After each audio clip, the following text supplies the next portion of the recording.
With just the touch of a button, this simple-looking car cover transforms into an inflatable fortress.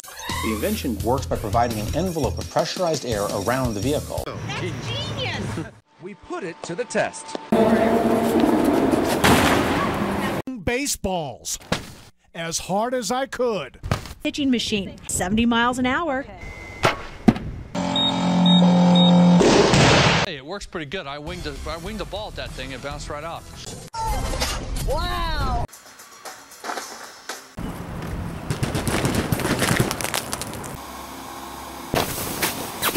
My favorite of all time. Softball size. In cantaloupes. Her first pitch. And another. Wow! 20 golf balls shot at 80 miles an hour. Seems pretty legit. I mean, I was impressed. Stopping anything Mother Nature's got to produce. No shattered windows, no buckled roof, no dented doors. Pretty impressive.